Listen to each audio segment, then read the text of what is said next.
नेपाल से सटे इलाकों में तेजी से बढ़ रही मुस्लिम आबादी, कट्टरपंथियों ने बनाई अवैध बस्ती, योगी ने किया तगड़ा इलाज। वक्फ कानून आने के बाद लगातार योगी सरकार कार्रवाई कर रही है। नेपाल बॉर्डर से सटे इलाकों में तो बुलडोजर तक चल चुका है, लेकिन अब हैरान कर देने वाली सच्चाई सामने आई है, जिसके बाद योगी सरकार तगड़ा एक्शन लेने जा रही है। और अब वो तगड़ा एक्शन कैसा होगा, आज हम आपको बताएंगे। नमस्कार, कैपिटल टीवी देख रहे हैं आप, मैं हूं आपके साथ हर्ष भारद्वाज। उत्तर प्रदेश सरकार ने भारत नेपाल सीमा से सटे संवेदनशील जिलों में अतिक्रमण और बिना मान्यता संचालित मदरसों के खिलाफ जोरदार अभियान छेड़ दिया है। इसके तहत लगातार चौथे दिन नेपाल सीमा से सटे जनपदों में बुलडोजर एक्शन हुआ है। इसके तहत कई अवैध मस्जिदों को ढहा दिया गया, वहीं बिना मान्यता चल रहे मदरसों पर भी नकेल कसते हुए उन्हें सील किया जा रहा है। कुल मिलाकर अब तक सैकड़ों अवैध अतिक्रमण को हटाया जा चुका है। इन जिलों में बहराइच, बलरामपुर, सिद्धार्थनगर, महाराजगंज और श्रावस्ती शामिल है। योगी सरकार इन जिलों में अवैध निर्माण के खिलाफ लगातार कार्रवाई कर रही है, लेकिन इस बीच ऐसी जानकारी सामने आई जिसने सभी को हैरान कर दिया। खबर है कि इन इलाकों में तेजी से मुस्लिम आबादी बढ़ रही है। 2022 से इन इलाकों में सिर्फ 5% ही मुसलमान थे, लेकिन अब 50% मुसलमानों की संख्या हो गई है, जो हैरान कर देने वाली है। नेपाल से सटे इलाकों में तेजी से बढ़ रही मुसलमानों की संख्या। यूपी के लखीमपुर जिले में दुधवा जंगलों का इलाका जिले को नेपाल से अलग करता है। 2022 में एक रिपोर्ट में बताया गया था कि यहां के सुनसान जंगलों में ऐसी एक्टिविटी चल रही है जिससे सुरक्षा एजेंसियों के कान खड़े हो गए। दरअसल बॉर्डर से सटे आदिवासी बहुल इलाकों में बाहर से आए मुस्लिम लोग तेजी से बसते जा रहे हैं, और इस बार भी यही जानकारी सामने आ रही है। 2022 में भी खबर सामने आई थी कि जंगल की जमीन पर केवल आदिवासियों का ही पट्टा था, लेकिन रामगढ़ और बुधपुरवा गांवों में अवैध रूप से मुस्लिम लोगों ने अपने पक्के घर तक बना लिए थे। यहां तक कि ये लोग पंचायत चुनावों में अपने वोट भी डालते हैं। अगर 2 पंचवर्षीय योजना के बीच का दायरा देखें तो हर 5 साल पर बड़ी संख्या में नए वोटर यहां बन रहे हैं।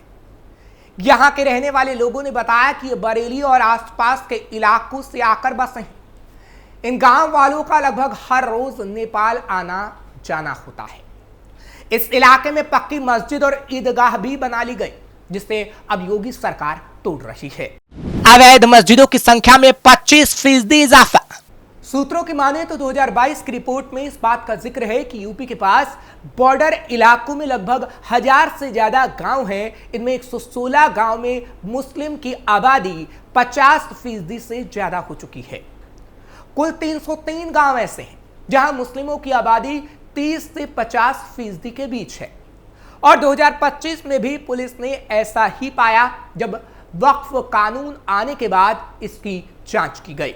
मदरसे, मस्जिदों और मुसलमानों की संख्या में हुआ इजाफा। अप्रैल 2018 से लेकर मार्च 2022 तक की रिपोर्ट में बड़ा खुलासा हुआ था। मदरसे और मस्जिदों की संख्या में तकरीबन 25% का इजाफा हुआ।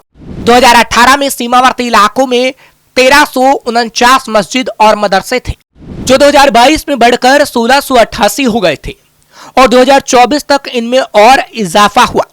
इंटेलिजेंस रिपोर्ट के बाद अल्पसंख्यक कल्याण विभाग भी सक्रिय हुआ था। लखीमपुर में जिला अल्पसंख्यक कल्याण अधिकारी ने 2018 के बाद से बढ़े मस्जिद और मदरसों की संख्या की रिपोर्ट भी मांगी थी। सुरक्षा एजेंसियां इस बदलाव को सुरक्षा के लिहाज से बेहद संवेदनशील मानकर चल रही हैं। गोरखपुर रेंज के एडीजी ने कुछ साल पहले बताया भी था कि मामला सुरक्षा से जुड़ा है, ऐसे में बहुत ज्यादा जानकारी को साझा नहीं किया जा सकता। लेकिन कई पैरामीटर पर सुरक्षा कारणों से रिपोर्ट तैयार की जाती है, और इस बार भी रिपोर्ट को तैयार किया जा रहा है, क्योंकि अवैध बस्तियां बसेंगी मुसलमानों की और संख्या तेजी से अवैध तरीके से बढ़ेगी, तो कुछ ऐसी एक्टिविटी होगी जिससे देश को खतरा हो सकता है, और उस लिहाज से भी जांच की जा रही है। दरअसल लखीमपुर खीरी, महाराजगंज, बलरामपुर और बहराइच में मुस्लिमों की आबादी 2011 के राष्ट्रीय औसत अनुमान के मुकाबले 20% से ज्यादा बढ़ी है। यूपी पुलिस के सामने सबसे बड़ी चुनौती है पता लगाना कि जो लोग पंचायत के रिकॉर्ड में नए दर्ज हुए हैं उनमें कितने वैध हैं और कितने अवैध। लखीमपुर के साथ ही बहराइच जाकर भी इस पूरे मामले की पड़ताल लगातार की जा रही है। दरअसल बहराइच जिले का रूपेडीहा गांव नेपाल सीमा से सटा हुआ है। सड़क पार नेपाल का नेपालगंज शहर है और सड़क के इस ओर रूपेडीहा गांव। रूपेडीहा बॉर्डर पर तेजी से होती है एक्टिविटी। रूपेडीहा बॉर्डर पर कमर्शियल एक्टिविटी भी बड़े पैमाने पर होती है। नेपाल को जरूरत का सामान इसी बॉर्डर से भेजा जाता है। कहने को ये भले गांव हैं, लेकिन शहर की तरह बड़ी बड़ी दुकानें इस बॉर्डर से सटे गांव में हैं। यहाँ की अधिकांश आबादी मुस्लिम है, जो बीते 10 सालों में तेजी से बढ़ी है। इस गांव के प्रधान से एक चैनल ने बात की थी तो पता चला था कि बीते 5 सालों में करीब 4 से 5 हजार वोट नए बढ़ गए हैं। पहले जो संख्या 13,000 के आसपास थी, अब वो 17,000 तक पहुंच गई है। जब इस इलाके में इस पैमाने पर आबादी के बढ़ने की वजह जानने की कोशिश की गई तो गांव के लोगों ने बताया कि बॉर्डर का ये गांव बड़ा बाजार है और नेपाल के लोग यहां खरीदारी करने आते हैं और कारोबारी लिहाज से लोग इसे मुफीद समझते हैं, इसलिए अपना ठिकाना यहां बना लेते हैं। और आबादी बड़ी है तो मस्जिद और मदरसे भी उसी अनुपात से बढ़ रहे हैं, क्योंकि आबादी बढ़ रही है और मस्जिद और मदरसे भी बड़ी तेजी से बढ़ रहे हैं, जो कि अवैध तरीके से है। बॉर्डर से सटे गांव में की जाती है निगरानी। बॉर्डर से सटे इन गांवों में आबादी बढ़ने का एक कारण कारोबार तो है ही, इसके अलावा इन इलाकों से होती तस्करी भी बाहर के लोगों को यहां खींच लाती है। खासतौर पर मादक पदार्थ और यूरिया, गेहूं जैसी कई चीजों की तस्करी इन इलाकों से होती है। नशे का तो बड़ा कारोबार बॉर्डर के जरिए लगातार होता रहा, लेकिन अब योगी सरकार लगाम कस रही है। हालांकि बॉर्डर पर नशे के कारोबार में मुस्लिम युवक बड़े पैमाने से जुड़े हुए हैं। गांव के प्रधान और गांव के कई लोगों ने बताया कि नशे का कारोबार बीते सालों में यहां तेजी से फैला है और आर्थिक रूप से कमजोर लोग इससे जुड़े हैं, लेकिन रसूखदारों के सहयोग से यह धंधा फल फूल रहा है और इस कारोबार के लालच में बाहर से लोग आकर यहां बस रहे हैं। ये लोग इसी गांव के पते पर अपना आधार और बाकी चीजें भी बनवा लेते हैं। रूपेडीहा बॉर्डर पर एसएसबी के जवान मुस्तैद रहते हैं, लेकिन अब योगी सरकार में और भी ध्यान दिया जा रहा है और इसकी पूरी निगरानी भी की जा रही है। हमेशा से इस जगह की निगरानी इसलिए भी की जाती रही है क्योंकि आतंकियों के लिए नेपाल का रास्ता एकदम सुरक्षित रहा है। कमलेश तिवारी हत्याकांड से लेकर जैश ए मोहम्मद के आतंकियों के नेपाल लिंक सामने आते रहे हैं। नकली नोट का कारोबार और टेरर फंडिंग का नाता भी नेपाल से बॉर्डर से जुड़ा हुआ है।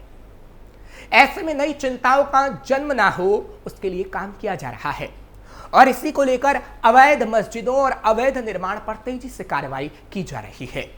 तेजी से कार्रवाई कर रही योगी सरकार। मुख्यमंत्री की आधिकारिक मीडिया टीम द्वारा जारी बयान के मुताबिक बहराइच में मंगलवार को भी सरकार का एक्शन जारी रहा और बुधवार को भी यहां तहसील नानपारा और मिहीपुरवा में अब तक कुल 117 अतिक्रमण हटाए जा चुके हैं। मंगलवार को मोतीपुर क्षेत्र में एक मदरसा दारुल उलूम अजीजिया हदीकतुल नोमान को सील किया गया। इससे पहले 28 अप्रैल को 4 और मदरसों पर इसी तरह की कार्रवाई हुई थी। बलरामपुर में बड़ी संख्या में ऐसी कार्रवाई देखने को मिली। 20 मदरसों को बंद किया गया। बलरामपुर में जिला अल्पसंख्यक कल्याण विभाग की जांच में 20 मदरसे मानक विहीन पाए गए। किसी के पास मान्यता के अभिलेख नहीं थे तो किसी में निर्धारित पाठ्यक्रम तक नहीं चल रहा था। इन सभी को बंद कर दिया गया है। यही नहीं, 2 अन्य मदरसों को भी नोटिस जारी किया गया है और इन पर भी अभिलेख न मिलने पर कार्रवाई की जाएगी। सिद्धार्थनगर में मस्जिदों मदरसों को नोटिस। योगी सरकार का एक्शन सिद्धार्थनगर में भी जारी है। सिद्धार्थनगर में 3 मस्जिदों और 14 मदरसों को अवैध रूप से निर्मित पाया गया है। प्रशासन ने 28 अप्रैल को नोटिस जारी कर कानूनी कार्रवाई की तैयारी शुरू कर दी। महाराजगंज और श्रावस्ती में भी तेजी से कार्रवाई की गई है। इसी तरह नौतनवा, फरेंदा और निचलौल में कुल मिलाकर 29 अवैध अतिक्रमण को चिन्हित किया गया है। वहीं श्रावस्ती में 33 मदरसों को सील करते हुए एक मस्जिद को हटाया गया। यानी नेपाल बॉर्डर से सटे इलाकों में अवैध गतिविधियों पर कार्रवाई हो रही है और इसकी जांच भी की जा रही है कि आखिर वहां इतनी तेजी से मुसलमानों की संख्या कैसे बढ़ रही है।